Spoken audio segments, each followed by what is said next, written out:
Welcome everyone, WBJEE Counseling 2024, WBJEE Cut-Off Marks 2024, WBJEE Rank vs College। এই মুহূর্তে তোমরা যারা যারা পশ্চিমবঙ্গ রাজ্য জয়েন্ট এন্ট্রান্সের ক্যান্ডিডেট রয়েছো, West Bengal joint entrance exam সংক্রান্ত এই মুহূর্তের গুরুত্বপূর্ণ তথ্য শেয়ার করব। তোমরা যারা যারা ইঞ্জিনিয়ারিং, আর্কিটেকচার এবং ফার্মাসির এন্ট্রান্স এক্সাম WBJEE ক্যান্ডিডেট রয়েছো, অধীর আগ্রহে তোমরা অপেক্ষা করছো, কারণ ইতিমধ্যে রেজাল্ট প্রকাশ হয়ে গেছে, র্যাঙ্ক কার্ড পাবলিশড হয়ে গেছে, ঠিক আছে, এবং কত র্যাঙ্কে সরকারি কলেজ পাওয়া যাবে, পাশাপাশি কাউন্সিলিং কবে শুরু হবে। খুব তাড়াতাড়ি তোমাদের কাউন্সিলিং কিন্তু শুরু হচ্ছে জুলাই মাসেই তোমাদের কাউন্সিলিং শুরু হচ্ছে, ঠিক আছে। তোমরা যারা যারা কাউন্সিলিং পদ্ধতি নিয়ে চিন্তা রয়েছো, ইতিমধ্যে আমি আমার আগের ভিডিওগুলোতে কিন্তু তোমাদেরকে কাউন্সিলিং পদ্ধতি সম্পর্কে প্রাথমিক ধারণা দিয়ে গেছিলাম। পাশাপাশি কত র্যাঙ্কে কলেজ পাওয়া যাবে, ঠিক আছে, সেটা জেনারেল বা ওপেন হতে পারে, ওবিসি এ, ওবিসি বি, তারপরে এসসি, এসটি, ইডব্লিউএস, টিএফডব্লিউ, সমস্ত আমি কিন্তু ক্যাটাগরি ধরে কাট অফ ডিসকাস করেছি আগের ভিডিওতে। যারা আমার আগের ভিডিও মিস করেছো, এই ভিডিও শেষে এই ডিসক্রিপশনে বা প্লেলিস্ট ভিজিট করলেও কিন্তু পেয়ে যাবে, ঠিক আছে। এবং তোমার র্যাঙ্ক যতই হোক, তুমি কিন্তু কাউন্সিলিং এ অবশ্যই পার্টিসিপেট করবে। কাউন্সিলিং এ সকলকে পার্টিসিপেট করতে হবে, ঠিক আছে। তুমি ভাবছো যে আমার এত বেশি র্যাঙ্ক হয়ে গেছে, আমি হয়তো সরকারি কলেজ পাবো না। দেখো, আমি তোমাদেরকে যেটা বারবার বলেছি, বেশি র্যাঙ্কও গভর্নমেন্ট কলেজ পাবে। আমি আগের ভিডিওতে তোমাদেরকে দেখিয়ে দিয়েছি যে ওপেন ক্যাটাগরি 50,000-এর বেশি র্যাঙ্কও কিন্তু সরকারি কলেজ পাওয়া গেছে। সুতরাং কাউন্সিলিং এ সকলেই পার্টিসিপেট করবে। আজকের ভিডিওতে আমি একদম কাউন্সিলিং এ পুঙ্খানুপুঙ্খ হাতে কলমে তোমাদেরকে কাউন্সিলিং বোঝাবো।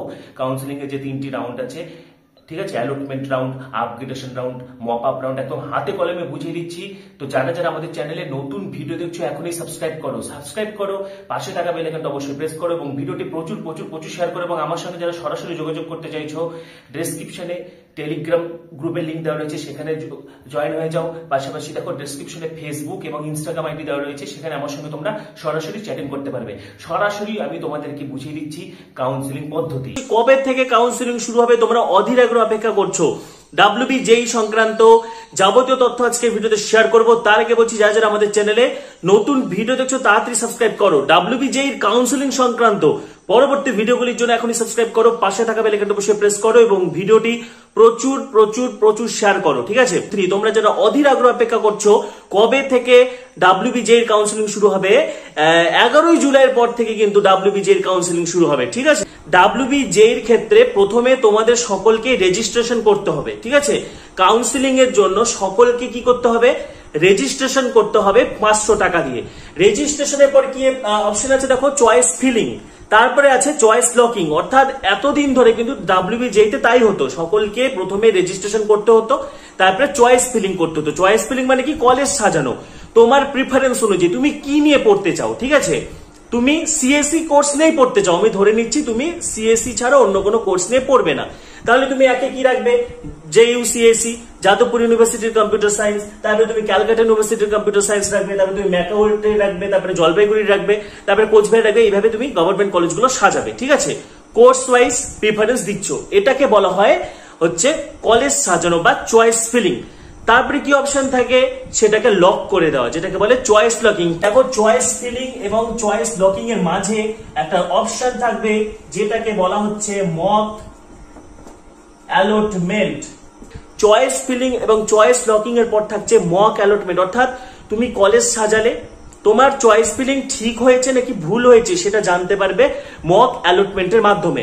এবং মক অ্যালটমেন্টের মাধ্যমে তুমি যেরকম একাধারে জানতে পারছো যে তোমার চয়েস ফিলিং ঠিক হয়েছে নাকি ভুল হয়েছে, সেই মোতাবেক কিন্তু তুমি চয়েস ফিলিংটাকে সংশোধন করে নিতে পারবে, তারপরে তুমি চয়েস লকিং করতে পারবে।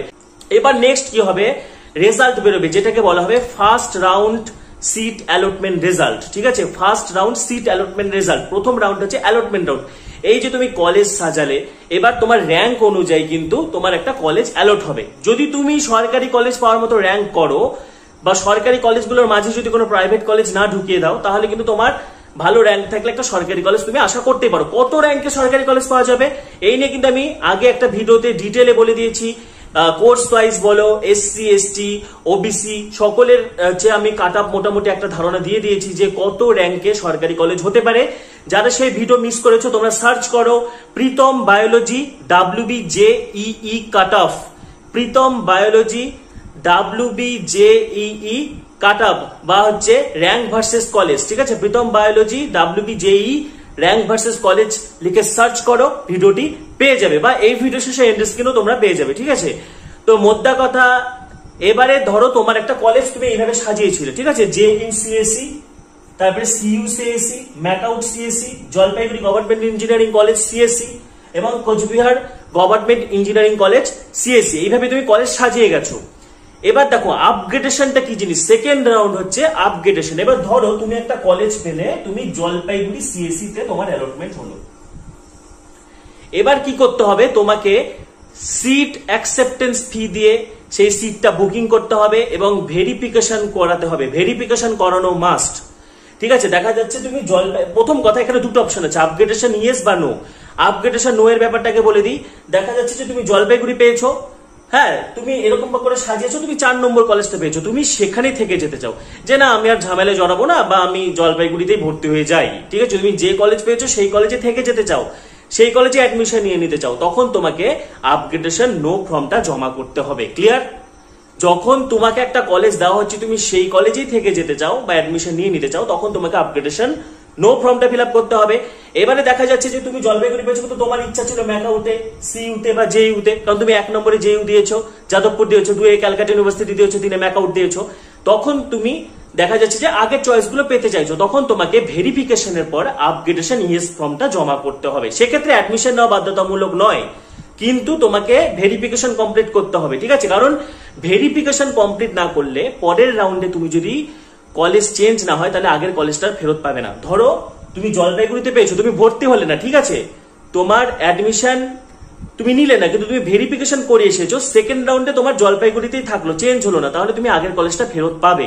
কিন্তু তুমি যদি ভেরিফিকেশনই না করাও, তাহলে সেকেন্ড রাউন্ডে কিন্তু কলেজটা চলে যাবে। ঠিক আছে, পাশাপাশি যাদের অ্যালটমেন্ট আসবে না, তারা অটোমেটিক্যালি পরের রাউন্ডের জন্য কিন্তু অটোমেটিক্যালি এলিজিবল। ঠিক আছে, এবং লাস্ট যে রাউন্ডটা হবে সেটা হচ্ছে mop up round. Mop up round কি, এখানে আবার নতুন করে চয়েস ফিলিং হবে, এবং মপ আপ রাউন্ডে অর্থাৎ আগে যারা রেজিস্ট্রেশন করেছে বা করেনি সকলেই কিন্তু পার্টিসিপেট করতে পারবে। এটা আমি বলতে চাই ছাত্রছাত্রীদের, তারা যেন একটা বাড়িতে হোমওয়ার্ক করেন, যে আমি কোন ইনস্টিটিউশনে, আমাদের কাছে প্রত্যেকটা ইনস্টিটিউশন পশ্চিমবঙ্গের যে কটি ইঞ্জিনিয়ারিং শিক্ষা প্রতিষ্ঠান আছে, যেখানে ইঞ্জিনিয়ারিং, আর্কিটেকচার, টেকনোলজি পড়ানো হয়, এবং যেসব ফার্মাসি কলেজে ফার্মাসি পড়ানো হয়, তারা কিন্তু প্রত্যেকেই সমমানের।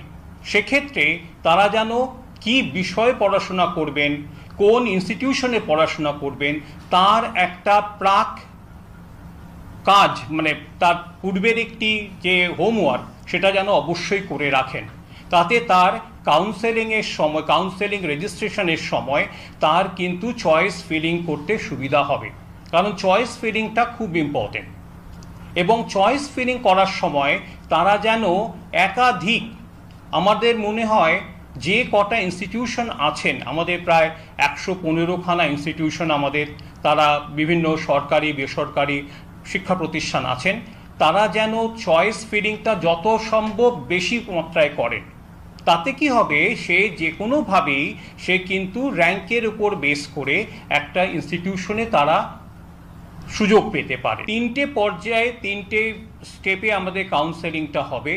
প্রথমটা হবে অ্যালটমেন্ট রাউন্ড, সেকেন্ডটা হবে আপগ্রেডেশন রাউন্ড, থার্ড হবে তার মপ আপ রাউন্ড। অ্যালটমেন্ট রাউন্ডে, যেটা প্রথম রাউন্ড, তারা রেজিস্ট্রেশন করার পর চয়েস ফিলিং করে তারা তাদের সিট চয়েস করতে পারেন, লক করতে পারবেন। তার পরবর্তী ক্ষেত্রে তারা যে অ্যালটমেন্টটা পাবেন, সেই অ্যালটমেন্টের উপর বেস করে তারা সে নির্দিষ্ট জায়গায় মানে তার চয়েস ফ্রিজ করার পর নির্দিষ্ট ইনস্টিটিউশনে গিয়ে তার অ্যাডমিশন সংক্রান্ত সমস্ত ফর্মালিটি কমপ্লিট করতে পারেন, অথবা সে আপগ্রেডেশনের সুযোগ নিতে পারেন। সেকেন্ড রাউন্ডটা হচ্ছে আপগ্রেডেশন রাউন্ড, সেখানে তার আপগ্রেডেশনের ফলাফলও তারা পাওয়া যাবে। তারপরে সেখানে সে অ্যালটমেন্ট যেটা পাবে, সেখানেও সেই অ্যালটমেন্টের অনুযায়ী ইনস্টিটিউশনে, তারা যে ইনস্টিটিউশনে তাকে অ্যালট করা হয়েছে, সেই ইনস্টিটিউশনে গেলে তার অ্যাডমিশন ফর্মালিটি পূরণ করতে পারবে।